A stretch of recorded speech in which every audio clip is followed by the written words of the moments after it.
wanna be the place your heart comes to rest. Perfect isn't reality, that's not what I need to see. Don't want any made up versions of you.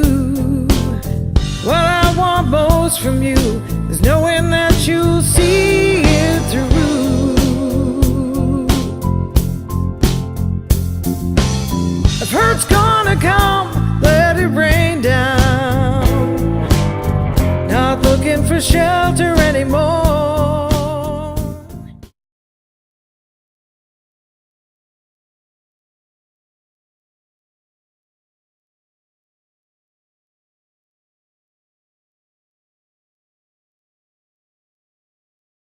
I said I'd be here, and I am. Here I am. All right. That is Michelle Ryder from Halifax, Nova Scotia. And we're going to be featuring her music on our website, as well as many other places in the internet. That's Hurt's Gonna Come. It's coming out soon. Yeah, you might find what I would consider a pirated copy out there somewhere. But it's not the real deal. Everything you find connected to TUNZ records going forward is going to be a much better version of everything that lady does, because she's a lovely collaborative artist. Michelle Ryder and her friend Sean, who introduced me to Michelle. Howdy ho. Oh, what's going on? How are you? I'm good. How is it in Halifax right now? What's the weather like? It's been raining most of the week, but you know what? We need it rain, so it's not so bad. Muggy, but damp. Are the forest fires out yet? The forest fires are out. Some of those poor people are still trying to figure out their insurance things, but I think there's still 16,000 individuals that are trying to get claims done. Oh wow. Yeah. That's pretty hefty. Oh, I have an update too. Apparently, give me an I'm update. going to have to give my Mob Rules album to Brent, because he's been sharing some stuff with Michelle. I don't know where it goes, but apparently I'm going to have to cough that beauty up. So they're doing some collaborative work, I think, together. yeah. And I'm glad I introduced them. So yeah. And you owe me a 45. Oh, you know what? It's funny you mention that, because it's right here. It's on my shelf, and I will get it to you.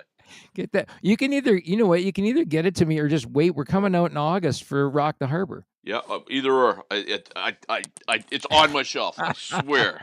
I expect like a box of swag when I come home. I'll see what I can do.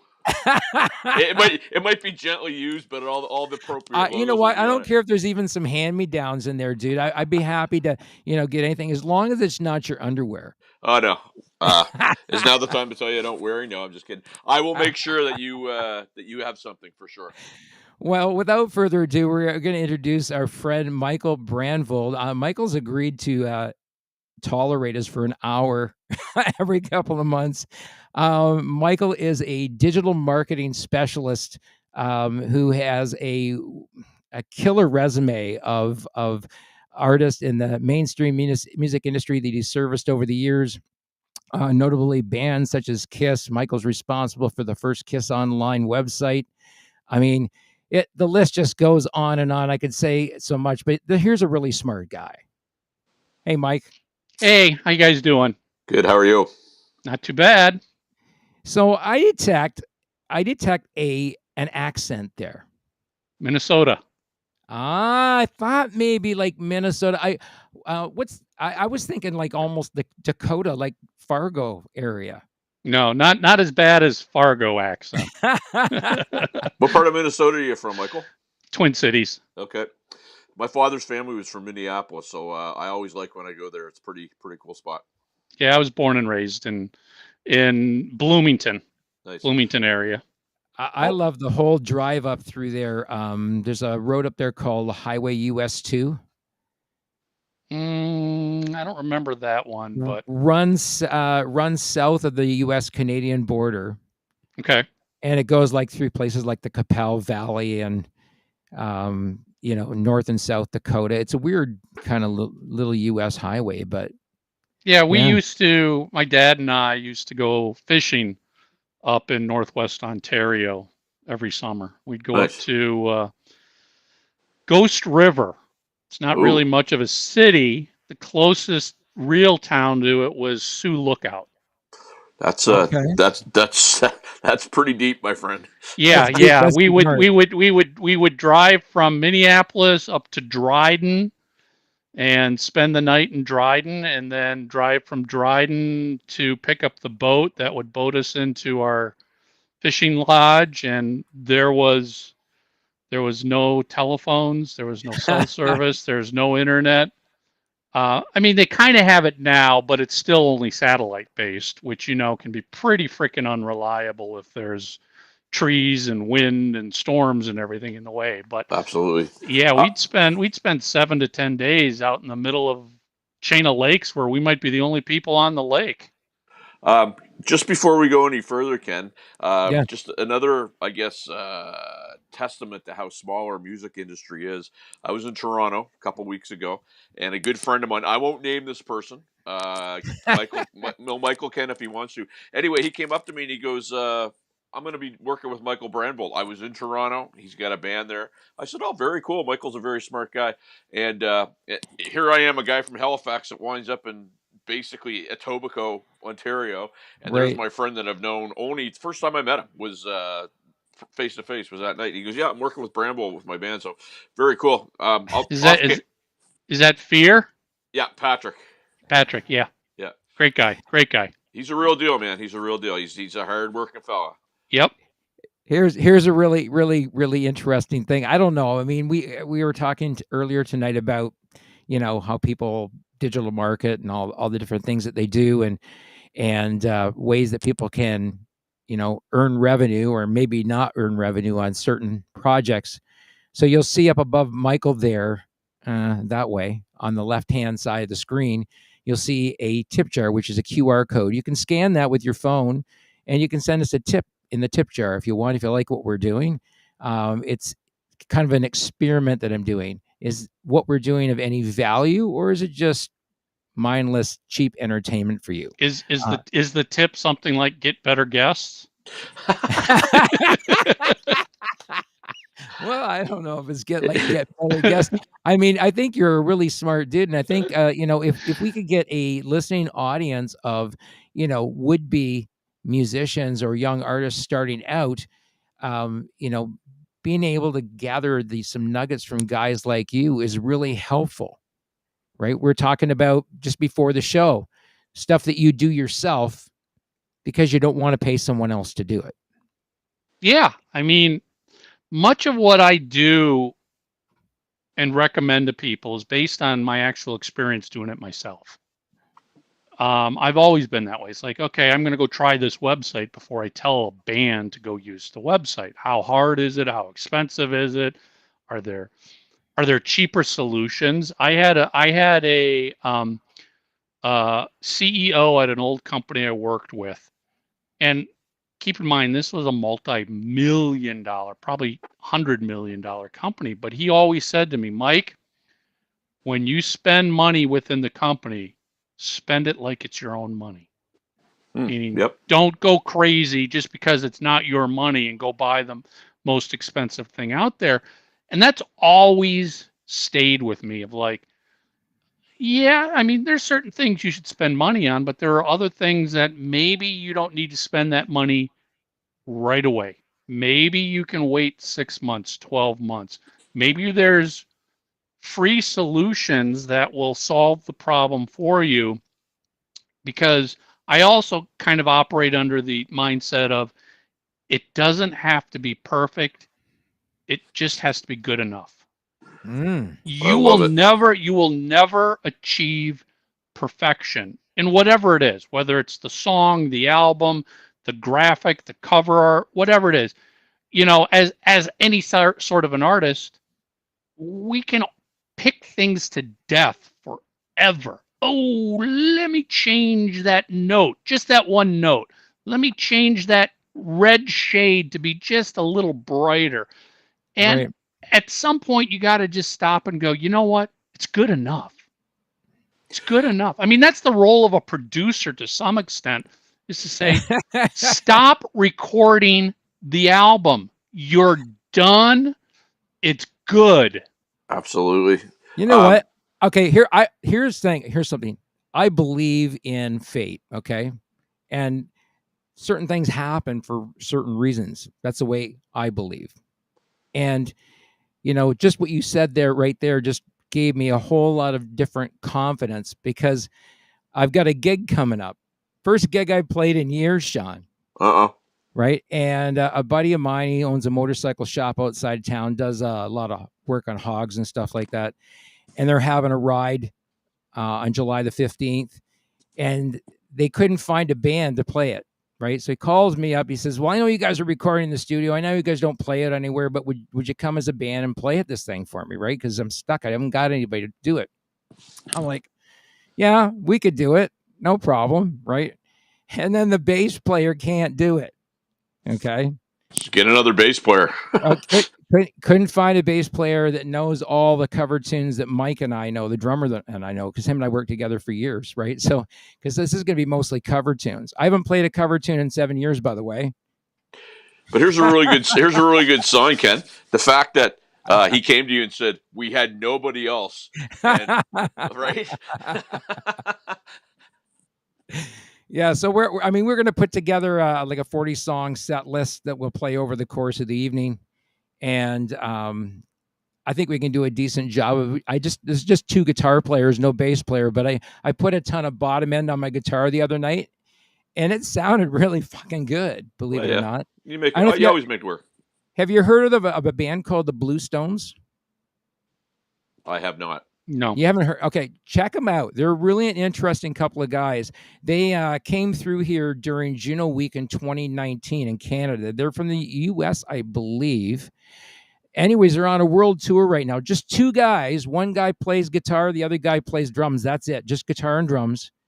He plays that guitar so freaking badass that you think there's like 3 guitars up there on the stage. With this drummer, it sounds freaking amazing. It can be done.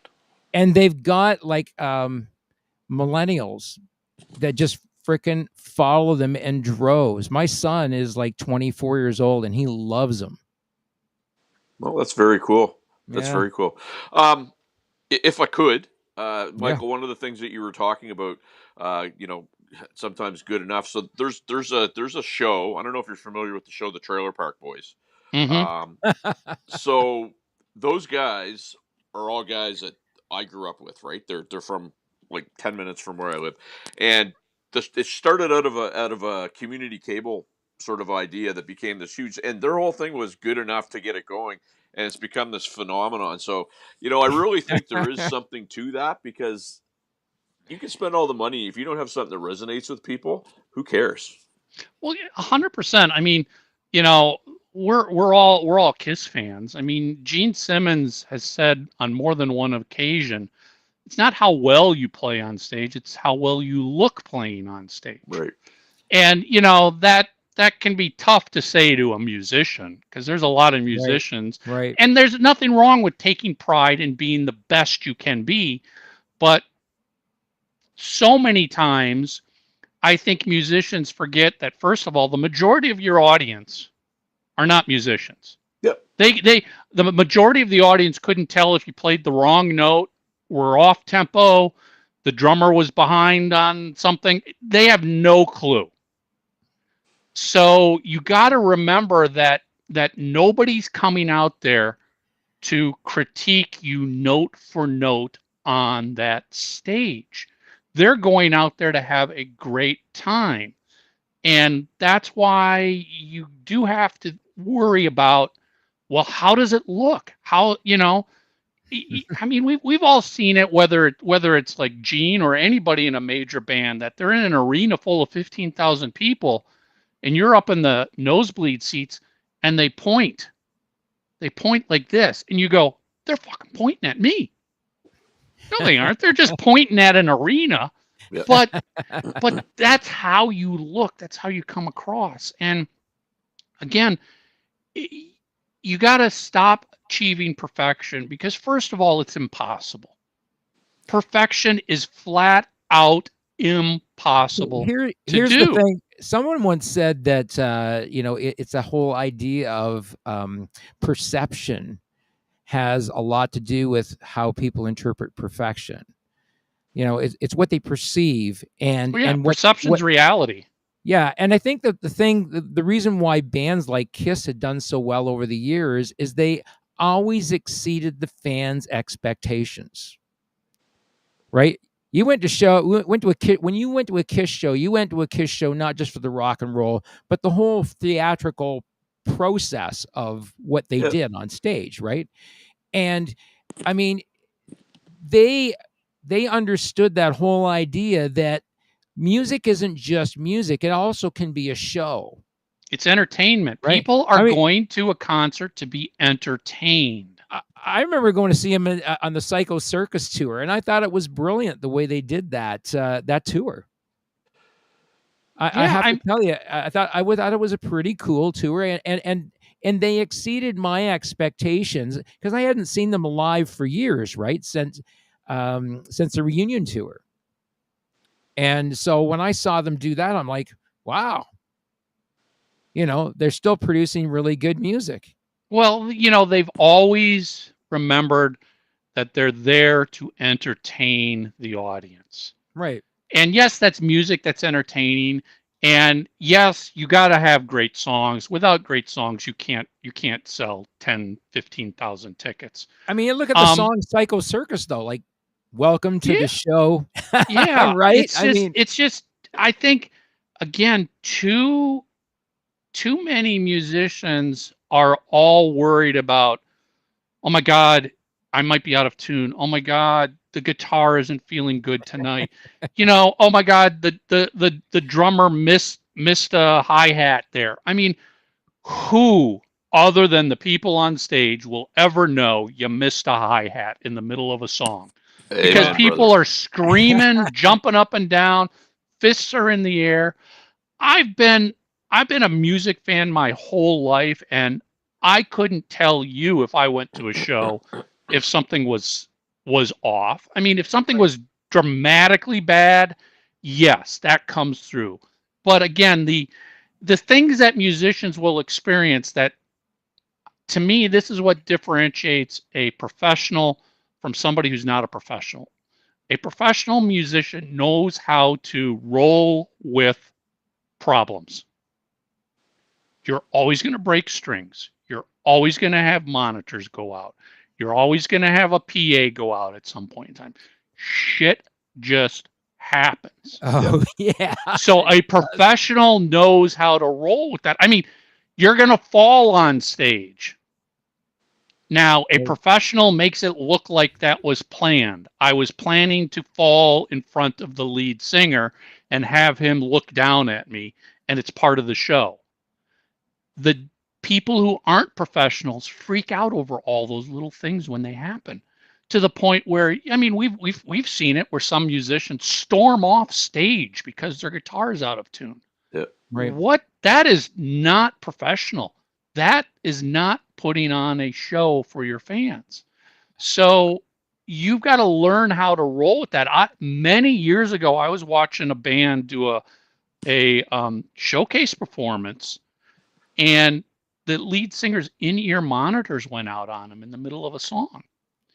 Now, again, somebody who wasn't professional enough would have like freaked out, stopped the show cold, yelled, and I've seen Don Dokken do this, where he'll stop and yell at the monitor guy and everything else. But this guy who was showcasing just ripped his in-ears off, threw them off the stage, and continued the show.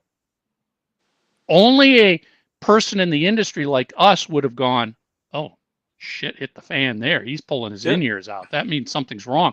After the show, I went up to him and I said, hats off. That proved you're a professional. The fact that you just kept singing, he goes, I couldn't hear squat, but I just kept singing. I'm like, good for you. Good for you. 100%. I did a live broadcast with our band with Michelle the other night, and we did a sound check beforehand. Then we go live, and my earbuds totally changed sound. So the kick sounded different, everything sounded different, and I could have, through my sticks or whatever, I powered through it. I listened to the playback afterwards, and it was like it sounded great. And so Yeah. it's like, and to your point, Michael, sometimes that sparkle that gets put on things will accommodate or fix flubs that you think are very prevalent that aren't really that out there. You know what I mean? No, exactly. I mean, again, you got to keep in mind as the musician in the band, you've been living with the band, the songs, the band members, potentially for years or decades. You know every little thing, right or wrong. But the people in the audience don't. They have what they do know is when you just stop the show and walk off the stage. Or if you act like something's wrong. Yep. All you got to do is act like something's wrong, and all of a sudden, it changes the mood. Yeah, it's just like you gotta play through it. You gotta roll with it because, as one of the listeners here, Donnie said, live shows, expect the unexpected and keep moving forward. Exactly. 100%. That is the difference between, in my mind, a weekend warrior band and a absolute professional band is learning how to roll with the unexpected and not letting anybody know that it even happened. Speaking of shout outs here, I want to say a shout out to Kyle Alt. He says, great show again, Ken.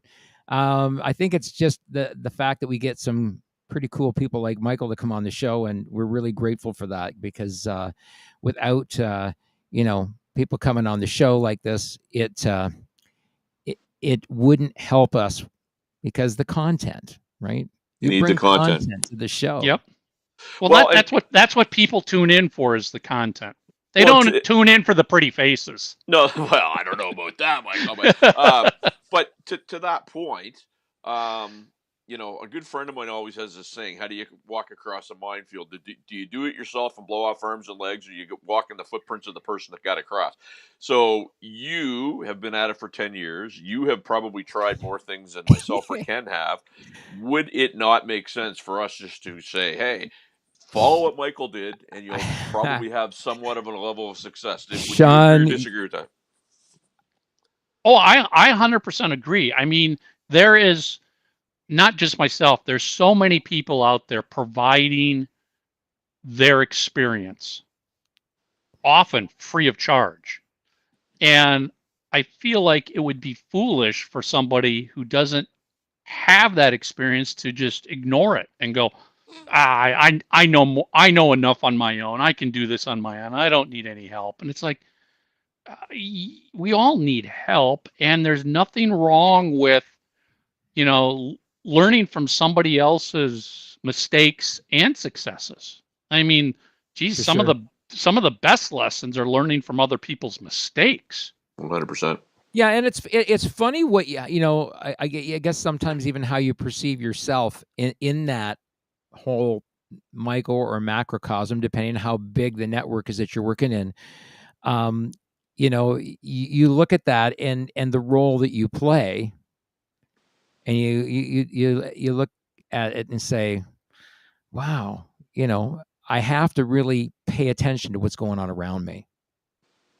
You do. I mean, listen, the way the music industry is changing so much every single day, you have to be paying attention. If you don't pay attention, a year from now, what you think is the way to do it is completely history. That's old school. There's a whole new way to do something. You've got to be paying attention. And I get it can be very hard to be a full-time musician, writing, recording, touring, all that other stuff. And then then you expect that musician to also pay attention to the business. Well, actually, yeah, you do. I mean, you got to know your own business if you want to succeed in it. Yeah, I mean, the thing here's I guess when you think about what you're doing. First of all, I want to say shout out to Katie Valancourt. She says, Sean, you kind of look like Julian. Better get yourself a Ryan. That's the first time I've ever heard that. Thank you, Katie. Get yourself a Ryan Coke, dude. Yeah. And give Ricky shit for me. Hey, listen, we got to get those guys on for an interview at Rock the Harbor. I'll do my best. I'll do my best. We got to work on that. They are cagey. They are cagey, Yep. but I think have an interview with them would be really cool. So Mike Smith, that plays Bubbles, used to play in a band years ago called Sandbox, and the lead singer in Sandbox, his aunt was Anne Murray. If you remember Anne Murray from Right. and Right. Mike was the guitar player. He used to come out in a full nun's habit and just stand in one spot and stare straight ahead for the first 5 songs. It was hilarious. And so a lot of people don't know that he was a musician for, and still plays a bit. He a band that I play. I thought his real band was the Shit Rockers. No, that's totally fake. Come on. But he's got out and jammed with us a couple times, so it's interesting. But if I could, again, one of the things, Michael, I've learned from you on 3 sides, and obviously you're dealing with a band that people are passionate about, people are, venomous about, good, bad, and whatever. You guys get some very positive feedback, and then you have some folks that go after you like you wouldn't believe, saying that you're making stuff up, and I've seen how you kind of quarterback that whole thing. I mean, you guys handle it in a very dignified and classy way. What advice would you give somebody on how to do that? Because it is kind of tough sometimes when people come at you. Well, I think the advice starts with, and again, I'm learning this as a podcaster, but this clearly applies to musicians, bands, singer-songwriters, you name it. You are never going to make every fan happy with what you do. Mm-hmm. Accept that premise right from the beginning. And do not attempt, don't even try to make everybody happy, because you will fail. It's a guarantee. You will fail. If you try, if Sean comes to me and says, change this to make it better, and I change it, then somebody else is going to go, well, now it sucks because you changed it. I liked it the way it was before. Right. So accept that right from the beginning. But then you also can't take criticism personally. Mm-hmm. So, I mean, there's going to be real honest criticism, and then there's going to just be the people out there who just want to say shit because they can. Yep. They've never even listened to your song, and they're going to tell you how much it sucks. Don't take anything anybody says personally. And what makes it easier for you to do that is if you up front love what you created. So if that song is great, if you love the song, if you love the lyrics because it has a meaning to you, who cares what anybody else thinks? It's great if other people do like it. But, and I kind of look at all the podcasting I do is that's my art. My art is creating podcasts. I do that for myself. Yep. I love what I do. And if I love what I do, story's over. I don't care if somebody else comes to me and says, I hate it. It's like, great. You're entitled to hate it. Doesn't bother me. Right. So you need to, this might sound strange for a band who's like playing to 3 people and has never released an album. But, if you're serious about this as a career, you're hoping that you're going to be playing to 300 people and 3,000 people and maybe 30,000 people. Right. You need to learn how to handle all of this when you don't have the audience.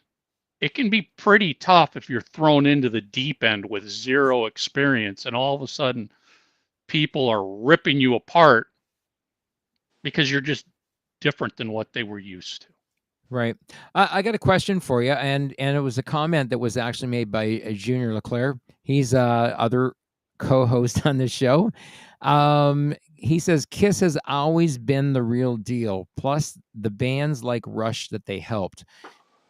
Give us a little tidbit about how Kiss helped Rush.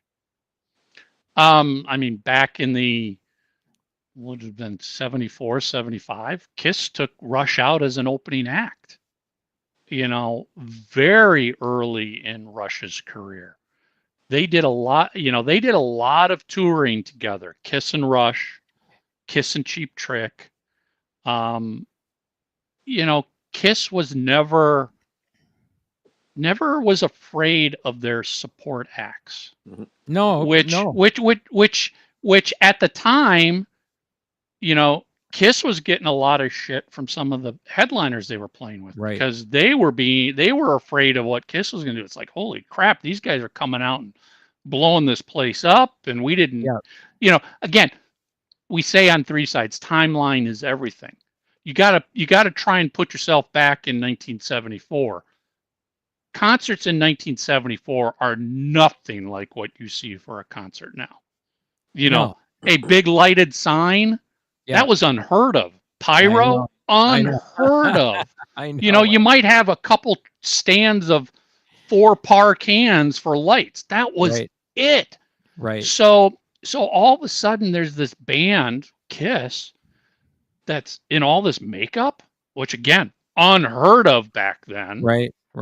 And they've got this big lighted sign that was sometimes so big it couldn't even fit on the stage, that they'd have to sit it off to the side of the stage. Homemade pyro that they did themselves. Bands that they would open for would be like, what the hell is this? No, these guys can't open for us anymore. I want to move you slightly to the right. Can you move slightly to the right? A little there more. We go. I don't know if you can see this, but as we're talking to Mr. Brandvold, my bass player sends me. He just went out and bought a whole bunch. He went to the used bookstore and he bought a bunch of Kiss books. So there you go, unscripted. So Michael, how much? I got a quick question for you. How much? There where you're sitting right now, or in your vicinity, Kiss swag do you have? How much Kiss swag do you have? The vast majority of my Kiss swag is in a storage locker in dozens of moving boxes. It's been there for decades. Wow. I've been collecting Kiss stuff since the 70s. I've got some original 70s Kiss toys. But then when I was working with the band at their merchandise company, I got crap loads of merchandise. I probably got 300 Kiss t-shirts in boxes in my storage locker. John, I'm going to go visit Michael. I'd like to say that I like to think that I've done my little part to send Paul and Jean's kids through university myself. I've really kind of given up on buying stuff, especially since the reunion tour, because I think, as we all know, after the reunion tour, anything they could put their name on, they put their name on. And again, if somebody likes it, I got no problem with that. But I'm not a Kiss collector who's got to have one of everything they've ever put their logo on. Just means nothing to me anymore. Right. Is there any relationship between what we saw in later years and in some of the Rush tours, and what they learned from theatricals from Kiss? You think that they employed some of those ideas from being at those shows? Because I remember being in one of the tours with Rush, and Geddy Lee's bass amps were chicken rotisseries. Yeah. And during the show, this chef is coming out and he's basting the chickens. Anybody ever go to that? It's all a show. I mean, let's look at Triumph. When they were touring in the 70s, you can't tell me the Triumph lighted stage logo wasn't a direct descendant of the Kiss logo. I saw, and there's nothing wrong with that. I saw Triumph in 1978 at Canada Jam. It was in Mossport Raceway, and I saw it with, I think there was something like, it was almost 250,000 people there. It was big. It was one of the biggest things ever. There was like 11 bands, 12 bands over 3 days, and every one of them played like a 3-hour show, right? And Triumph was one of the night finishers for the 3 nights. Holy shit, man. What a show they put on. Yeah, I mean, Kiss coming through the 70s basically influenced everybody in stage production, stage shows, stage effects, stage gags, tour merchandising, all that other stuff. I mean, you know, nobody was big on doing merchandise back then. Now, I mean, a couple years ago, it's like you could buy lawn furniture with Rush's logo on it. Yeah. Right. I mean, you do that in the 70s and people's heads would have exploded. What a corporate sellout. But I'm sorry, Kiss showed everybody it's like, yeah, there's money to be made because if you're not selling it, guess who is? The Right. bootleggers. And you're not That's making right. any money off that bootleg and it's inferior product quality. So Right. yeah, I mean, and Donnie just mentioned Alice Cooper, amazing shows. I mean, we know Alice Cooper was the influence on Kiss. Hmm. I mean, before Kiss was ever big, all four guys in Kiss went to see Alice Cooper in New York City. I think Right. one of the guys from their record label took them and said, "You got to see this." Right. There's nothing wrong with taking influence from anybody else out there and adding your little spin to it. I mean, Yeah, I mean, and that is maybe kind of goes to that whole thing that there's not really always anything new under the sun. no, There there just isn't. I mean, how many possible notes can you use in a song? It's how you use the notes. seven. Yeah. I mean, so it's, you know, you don't want to just blatantly steal from somebody, but you can take an influence and put your spin on it and make it your own. I mean, come on, we know Kiss was influenced by Alice Cooper, the New York Dolls. Right. I mean, you know, you could go back to, you know, even earlier stuff. I mean, you've got people like Slade and, you know, bands like that yeah, it's just Kiss did what they wanted to do based on what they saw. And I think every band should never be afraid to sit here and go, man, I love this guy. Let's go see what he's doing. Wow, when he does that during that guitar solo, wouldn't it be cool if I could do that? But maybe I change it just a little bit. I think Go the for it. thing I think the thing that, you know, you think about bands like Kiss and others that were successful, that there are certain musical phrases that they used in their song. I mean, everybody, you know, everybody knows "School's Out for Summer," right? Yep. Everybody knows that lyric, right? The same as everybody knows "Rock and Roll and Party All Night," right? Yep. Yeah. I You know, mean, you can't have a career like Kiss or Alice Cooper or Rush or any of the bands we've named here without having great songs. That's just, right. you can ask any musician out there and they will tell you the same thing. It's the songs that last. You can't have a great show and terrible songs because nobody's coming back the next time. They're Yep. going to be like, great, Pyro's Pyro. I mean, everybody can do a great Pyro show nowadays. Yeah. You got to still have great songs. So, you know, I always tell musicians, it's like you still have to put everything you can into making your songs as great as possible. You know, it's a two-parter, guys. I was doing a show, I don't know, 4 or 5 months back, and we did a set, and I came off for the break, and this guy comes up to me, he goes, "You look like a band." He goes, "I can't tell the difference between the guys eating the chicken wings and the guys playing on stage sometimes." And his point is that guys, they go up in cargo shorts or ball hats, and it's like they might have songs, the songs are great, but people need eye candy because. The few times that I've seen Kiss, and you'll probably agree with this, Michael, it starts here, it kind of levels off, it might go down a little bit, then they bring you back, and it's constantly like, it's not 2.5 hours of, nothing can be that. But you need those little sort of things in there to keep you engaged, or you're just going to zone out and probably leave before it's over. Yeah, I mean, you're talking about how a band looks, and I do feel like, as somebody, you know, we all grew up on bands coming out of the 70s and into the 80s. I feel like back then, every band was concerned about a logo.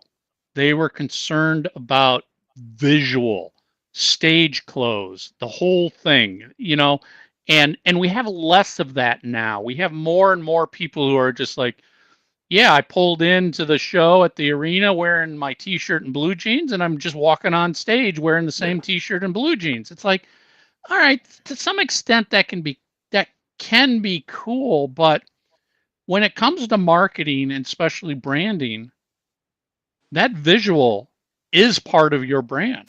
That's what people they're going to remember your logo. They're going to remember the colors of your logo. They're going to remember the stage clothes you wear. And to some extent, I've always felt like you should be a rock star. When you're on stage, you need to be a rock star. And what does that mean? That means you need to act like you're on a throne, on a pedestal, above all of the fans, because we as fans look up to the musicians as rock stars. Great point. Act like that rock star that we dream about being. If you come across as nothing more than, the same guy standing in the beer line, is that a rock star? Is that the image we as fans grew up with? It's cool, it's not kind of cool to go, oh yeah, the same, the lead guitarist is in line buying chicken wings and I like the same kind of chicken wing. It's cool, but that's not, I don't know, that's not being a rock star. I mean, when you're on stage, I always tell bands, You're saying like, you're saying don't be the wallpaper. Don't be forgettable. Don't be forgettable. You've got to be unforgettable. You want people to always remember what you look like, what that show was. And what if it was really bad? Well, if you're a professional, it shouldn't ever be really bad, because hopefully as a professional, you are practicing and rehearsing and changing that song over and over until it's got the right chorus and the right bridge. Well, that is not going to be my gig on July 15th. what I was going to say is I tell every musician, you can't forget what it's like to be a fan. Right. What makes you who are you a fan of, first of all? And what makes you get goosebumps when you think of that musician that you're a fan of? Right. Now, don't forget that feeling, because that's what you want your fans to have when they experience and see you. Right. So never forget what's important to fans. Right. It's interesting that you say that, because one of my biggest influences, and I mean, I don't play anything like him, but was Eric Carr, and the big drum sets, and he wasn't a huge guy, but he had his cymbals way up, and everything was so spread out, and and the thing, unfortunately, I'll never get a chance to meet him, but he just seemed like he was loving life. He just kept himself just maybe just a little bit of a step ahead of the fans, but he was always good to them. But he just had this quality where you saw him, you wanted to meet him, you wanted to get around him. He seemed super cool. And so I think that's an important point that you're making there, Michael. Yeah, I mean, it is very important to, no matter what, if you act like the rock star, you still need to be able to engage directly with your fans. That's where the connection is made. But again, don't be lazy and ignore that visual representation of you. And that visual is your band photo. That visual is how you look on stage and where you stand on stage. And there might be artists out there who are like, oh, we don't want to choreograph and do dress rehearsals of a show. Yeah, you do. You want every show to be absolutely perfect, so you know exactly where to stand to get the best effect. When you guys come together on stage, when you go apart on stage, what colors look good. I mean, every band has got their favorite and their least favorite colors. You need to understand what makes you look good, what makes you look bad. Right. What, is your logo too busy? Is it too complicated? All of that's very important stuff. And, you will look at some of these bands that have been around 40 and 50 years, and you'll see how a logo has evolved over the decades to Well, and the thing, become that perfect logo that now lives with Kiss, AC/DC, yeah. any of those logos, Styx, memorable logos. Right. You never know too when something that you do during the course of your career is going to be one of those things that leaves legacies, right? I mean, look at bands like Kiss that have left legacies. Here's an example. My father-in-law was an Ontario provincial police officer, and he used to work off duty at one of the big arenas in London, Ontario, and he was working one night for the Kiss show. It was 1978. And there's a photograph of him and Gene Simmons together backstage. Gene's got his cop hat on, and I think he's got his arm around my father-in-law, right? And that now sits in the Ontario Provincial Police Museum here in Ontario. Yeah, you've got to. One of the things I've always admired about Gene and Paul, especially, and he signed, and Gene actually signed that photograph. My brother-in-law sent it to him, and he signed it and sent it back. I've always admired how they treated and respected and took care of people who were working around them, meaning off-duty police officers, the local staff, catering, whoever it might be. Right. They always took the time to give them photos, say thank you, to say hi to them, especially like media photographers who were at the show, taking the photos in the pit for the first 3 songs. Right. They would go out of their way to make sure they give that photographer a great photo, like getting down there and posing and looking right at the lens and everything else. Yeah. I mean, you can see some artists up here could care less about photography. I got a copy of the photo. I'm going to flash it here. Hang on a second. And I get what you're saying there, Michael. Because sometimes, I mean, you hear interviews and Gene and Paul come off a little, the way they come off. But I saw a thing on social media.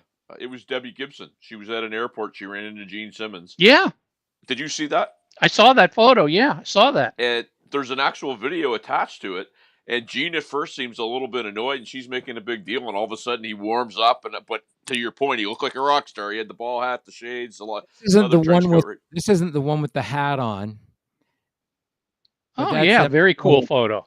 Very cool. And that's the one that sits in now. It sits in the museum, right. I believe. I don't know if it's Ottawa or somewhere, wherever the provincial police museum is. It's in the museum now. And if you as a musician take care of and treat these people around you with respect, they're going to take care of you throughout your career. Yeah, it's pretty amazing. And you never know where you're going to leave that footprint or that that touchstone. And I'm looking at the photograph, and if you see there that Gene's actually pointing at my father-in-law. Yeah. I mean, he's into the photo. He's not just like some of these photos where you're like, oh, let me take this photo real quick, but I got to run away. I got the impression that Gene approached my father-in-law and asked him about, because I mean, Bob might have asked him. He got his picture taken with a lot of famous people because he did security for a lot of these things when he was off duty. I know Gene and Paul have always been great about taking photos with, police, military, soldiers, first responders. They go out of their way to, if these days, if they get a motorcycle escort from the airport to the arena, they'll take a photo with all of the motorcycle officers, a huge group photo with them. That goes a long way because they have the ability to make your night harder or easier. Not since Kiss have I ever seen a high school do a parade for a band. Yeah. Right? I mean, you got to have, even early on in their career, when someone would do a parade in their honor.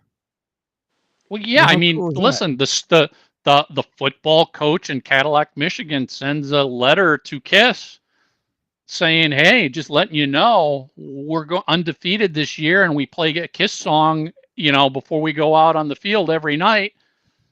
And the next thing you know, Kiss is like, "Well, we'd like to come out and thank you and put on a free show and play in the high school arena." And you just don't know. You don't know, especially in this day and age where, everything is so transparent and you don't know who's seeing you or who's reading about you or writing about you. Right. And one wrong person could make your career a living hell. Yeah, I remember I remember seeing Kiss in their early years and saw them play at 2,000 seat arenas. And the cool thing about those early shows is that I've never seen that much replicated in the independent music world, right? And I think if the independent music world were to grab onto that model of doing those small venue shows, going to the small communities and renting the arena and putting on a show there, right? Yeah, it's tough. I mean, I won't name the artist. I know an artist today that wants to go out and play shows real bad, but only wants to play to festival crowds. So get me on a Right. festival bill. Right. They could get 4 or 5 small bar shows, but they might only be playing to 25 people, 50 people. They don't Right. want to do that. They want to Yeah. play to 10,000, 20, 30,000 people. It's just like, Yeah.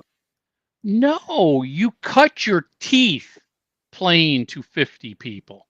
You Yeah. play to 50 people for a year, and that's paying your dues to get on that festival stage. You don't get Right. to go from 0 to 100 overnight.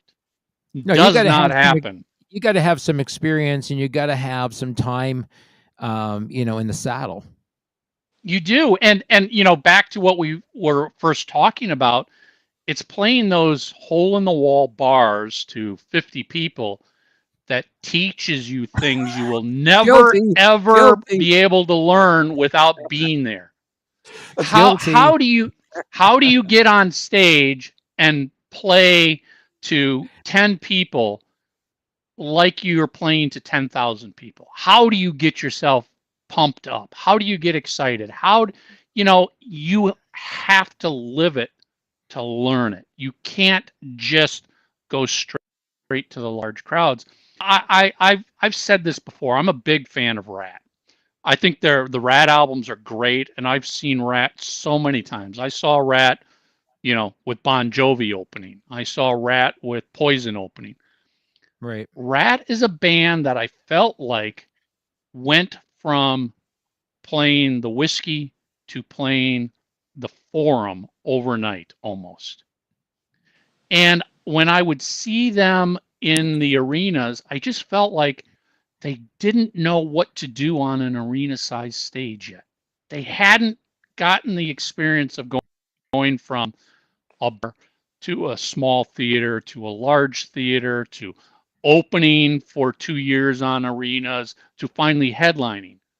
You learn a lot as a musician how to take advantage of all that. And when you go straight to playing to 10,000 people, it can be kind of apparent that it's like, wow, they're great, they can sell this many tickets, but they didn't have the experience playing that yet. If that makes sense. And that's why, again, you need to play those small shows. That's where you get the experience. Yeah, it was interesting. We used to play at a club in downtown London, Ontario, years ago. And when we got the gig playing there on a regular basis, we got to play there on regular rotation. And the bar owner said, "I don't care if you bring people in. I don't want people leaving. Yeah. So give them what they want." So we played top 40 every time we played there. That was playing on the radio station in London. We learned those top 40 songs every time we played there. And we played 40 songs for the course of the evening. and we put on That's a show. experience. That's experience. And nobody left. In fact, there were a few times I think that they were over capacity when we played there. And we always closed with Black Sabbath. People just would go nuts when we closed with Black Sabbath. It was pretty crazy, but I think though, Michael, to your point, I think now you basically see the start and the end. You don't see all those steps. If a band is going through those steps, it's just obliterated in the media. People only kind of see the zero to hero thing, and it's you don't get to see the journey of an artist, right? They just suddenly arrive. People, we love an overnight success story, but what the media doesn't tell us, what the Netflix movies about a band don't tell us, is that overnight success was 20 years in the making. Any resemblance to anybody that you might know? My grandmother. No,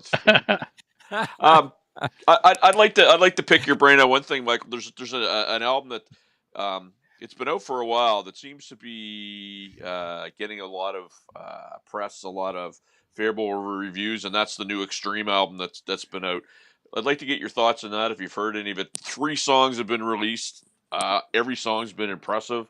It's great to hear that music coming kind of back to the forefront. What are any thoughts on that? I've only listened to about half of it one time, so I can't give a real honest opinion on it. I just love the fact that a band like Extreme is back recording and releasing music. It saddens me to see so many artists not want to record music anymore.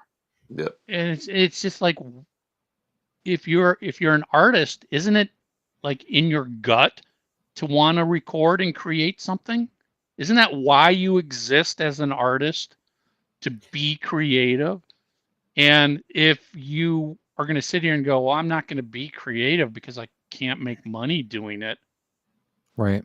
It makes me as a fan kind of go, well, then why are you doing this?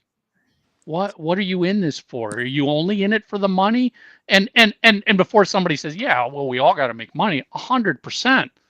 But don't you still want to create something? I think it's great when these bands, whether it's Winger, or whether it's Extreme, or whether it's Slaughter, or whether you name the band. I mean, one of my favorite bands out of the 80s is Babylon AD. They're working on a new album. It makes me happy as a fan that they want to still create. Despite the fact that Gene keeps saying that rock and roll is dead. That's stupid. Rock is never dead. And I know he goes on to say, well, the internet killed it. It's like, no, it didn't. The freaking record labels killed rock. Absolutely. Yeah. The record labels did this by creating the 4th over rehashed version of a Poison.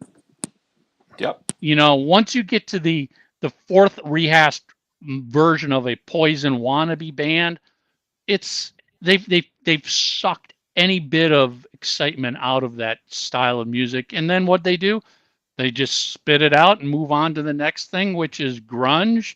And they basically did the same thing.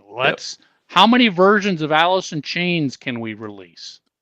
Yep. Right. It does. There's that whole corporate side of things that makes it kind of unfavorable, and I think that's something I see a little bit different in what we try to do in the independent music world. Is not that approach about milking everything for what it's worth. When it's done, it's done. It's right? I feel like you just want to first. I mean, what's great about the music industry now is you can record the music you want, how you want it, and you can release it when you want it. You're not, through the 80s and 90s, pre-internet, it was gatekeepers who got to pick and choose what music was worth releasing. Whether it was good or bad didn't matter. Somebody got to pick what we as the fans were going to be exposed to.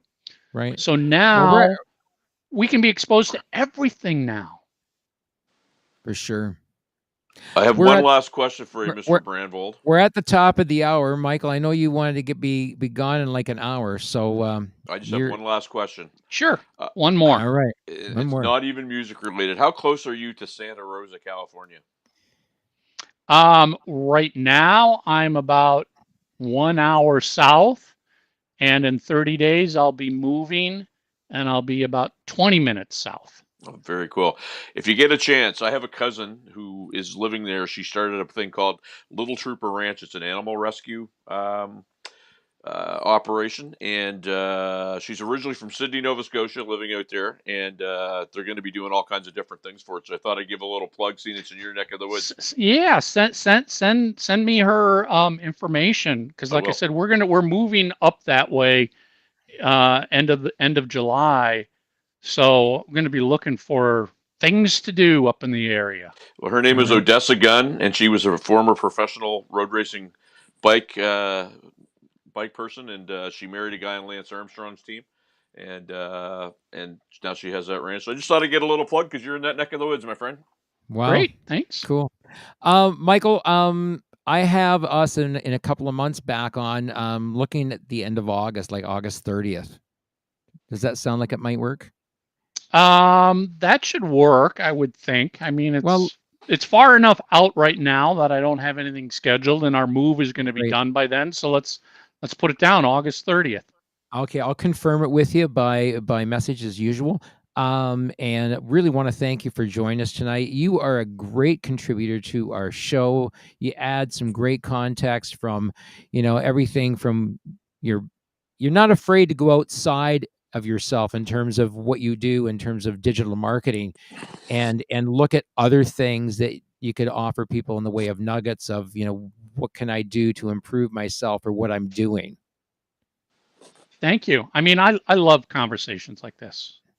Yeah. I could sit here and chat for hours quite easily. And that's what we're hoping, is that we've got this content down where people will want to keep coming back, and hopefully when we have you back on August 30th, we'll continue this conversation. Perfect. I look forward to it. All right. Good seeing you as always. All right, guys. Thanks so much. Guy above me is Sean. That is Michael. That's Michael. I'm Kenny, and you're not. This is the Indie Show. Good night, everybody.